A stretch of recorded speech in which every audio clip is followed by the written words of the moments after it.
कि मैं दिल में हिंदुस्तान और लहू में भाजपा लेके घूमता हूं। तुम्हारी अगर 400 सीट की बात करते हो, तुम्हारी प्रदेश में सरकार आ गई, लखनऊ के अंदर अखिलेश यादव, ये खुले तौर पे बोल रहा हूं तुमको कि लखनऊ में आके मेरी बहन, और ये चीज वायरल कीजिएगा कि अगर अखिलेश यादव तुम्हारी सरकार आती है, ये सरदार अपना सर कटवा देगा लखनऊ में आकर तुम्हारे बाहर। बहुत बड़ी बात कर रहे हैं आप। बहुत बड़ी बात कर रहा हूं, क्योंकि इस गुंडे, इस मवाली की सरकार नहीं आने वाली है।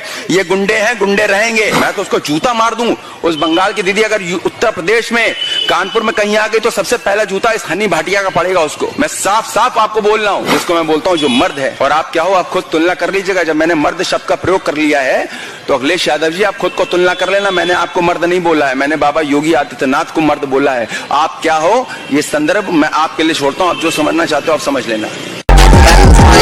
सेकुलर हिंदूज को एक बात बताना चाहता हूँ, शायद बात सुनने के बाद आप खुद से नजर ना मिला पाओ, पर बात जरूर सुनना। उन 50 हिंदू लड़कों के सामने से दूसरे मजहब की लड़की अपना नारा लगाते हुए गुजरती है तो वो देश की शेरनी बन जाती है, जबकि उन लड़कों ने ना ही उस पर कोई अभद्र टिप्पणी करी और ना ही कोई हमला किया, फिर भी वो देश की शेरनी बन जाती है। और उसी जगह पर उसी लड़की के मजहब वाले हमारी बहन पर पत्थर मारते हैं, उसे घायल कर देते हैं, पर हमारी बहन देश की शेरनी नहीं बनती, क्योंकि हमारी बहन की इंस्टाग्राम पे स्टोरी सोनम कपूर नहीं लगाती, अदिति राव हैदरी नहीं लगाती, कोई बॉलीवुड एक्टर नहीं लगाता, हमारी बहन की आवाज प्रियंका गांधी नहीं बनती, हमारी बहन को कोई 5 लाख रुपए इनाम नहीं देता, आईफोन गिफ्ट नहीं करता, इसलिए हमारी बहन देश की शेरनी नहीं बनती। और हमारे देश का फुद्दू युवा हिजाब इज माई चॉइस, हिजाब इज माई प्राइड कर रहा है सिर्फ उन बॉलीवुड वालों की स्टोरी देखकर। अबे हमारे देश के फुद्दू युवाओं, आंखें खोलो और समझो कि स्कूल के अंदर यूनिफॉर्म चलेगी, वो तुम्हारे बाप का फार्म हाउस नहीं है।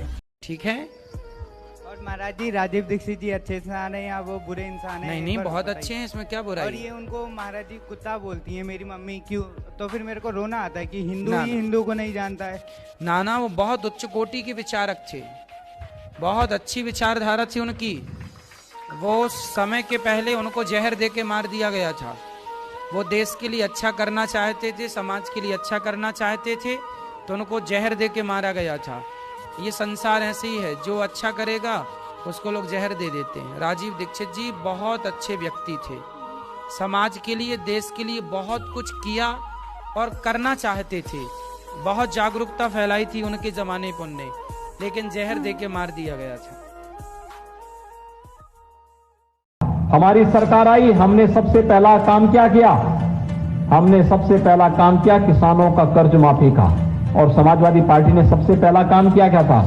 राम जन्मभूमि पर आतंकी हमला करने वाले आतंकवादियों को, मुकदमों को समाजवादी पार्टी ने वापस लेने का निर्णय पहले लिया था। यही अंतर है। जब आपकी सरकार बनती है तो गांव के लिए, गरीब के लिए, किसान के लिए, नौजवान के लिए, महिलाओं के लिए, समाज के प्रत्येक तबके के लिए कार्य होता है। और भाइयों बहनों, जब सपा, बसपा, कांग्रेस की सरकार होती है तो उनको केवल अपने अपने परिवार से फुर्सत नहीं होती है, वे आतंकवादियों के लिए काम करते हैं, जो 2012 में सपा ने करके दिखाया था।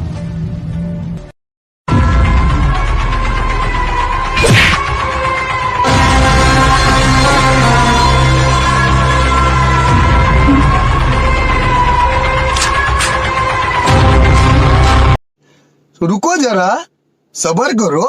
बोला धक्का बुक्की नहीं करने का, आराम से लेने का।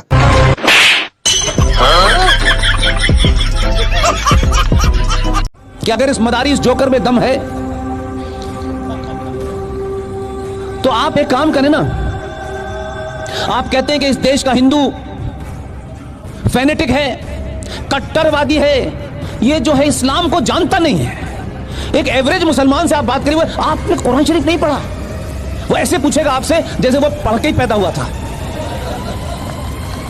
देश के ट्रैफिक रूल पिछले 50 साल से बताए जा रहे हैं, वो उसे नहीं पता चल रहे, लेकिन सीए पढ़ लिया उसने। जो तुम धमकियां देते हो, जरा कुरान शरीफ के पन्नों को पलटो, उसी में लिखा हुआ है जो आया है उसके जाने का वक्त तय है, जगह भी तय है। तुम्हारी औकात क्या है जो तुम किसी को उसके वक्त से पहले भेज दो? इसलिए धमकियां वही देते हैं जो कमजोर होते हैं। ताकतवर आदमी धमकी नहीं देता है।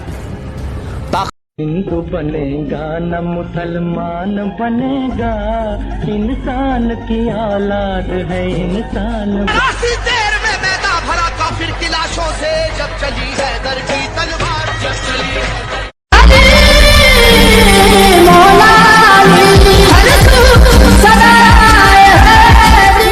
आप लोगों को ऐसा लग रहा होगा कि वाओ हमारी बुरखे वाली कते कितनी भावनात्मक होती है, करुणात्मक होती है, दयावान होती है, लेकिन नहीं, ये कते आपकी सिर्फ मनो की ना दशा बहुत बुरी चल रही है।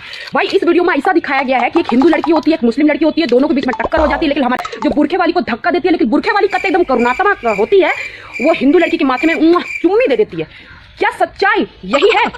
मतलब कते लाइक और फॉलो के लिए बुरखे में एकदम कते मारती है और बुरखे वाली कते दया भावना करुणा दायक होती है। ये तो सच्चाई कते आप सुनोगे ना तो आपके पैरों तले जमीन खिसक जाएगा। अभी हाल ही में गुड़गांव में एक बुरखे वाली ने गुरखे के अंदर चाकू छुपा करके एक टैक्सी ड्राइवर और एक पुलिस वाली पे हमला कर दिया। और यूपी इलेक्शन में गुरखे वाली ने भाई गुरखे की आड़ में फर्जी वोट डाला। और ये देख लो मोहतरमा कते गुरखे के अंदर बनी है एकदम मदर टेरेसा है। दीदी सच्चाई दिखाओ ना कि जब हिंदू लड़की ने आपको धक्का दिया तो आप अपने गुरखे के अंदर से चाकू निकाल कर उनको भोग दी। और भाई सबसे बड़ी बात, क्या पता ये दोनों ही लड़की मुस्लिम ही हो, मतलब दिखावा सिर्फ एक्टिंग के लिए उसको हिंदू बना दिया हो ना, ऐसा भी हो सकता है। तो भाई कहते हैं ऐसे चूतिया लोगों से दूर रहो। इनकी विश्व का बड़े से बड़ा देश रूस और यूक्रेन का युद्ध रुकवाने एवं अपने नागरिकों को वहां से बाहर निकालने में असमर्थ या ये कह लीजिए पंगु साबित हुआ।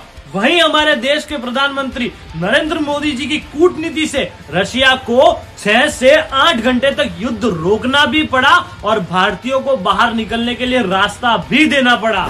ये होती है सशक्त नेतृत्व की ताकत। मोदी है तो देश के अंदर ही नहीं देश के बाहर भी मुमकिन है। जय श्री राम।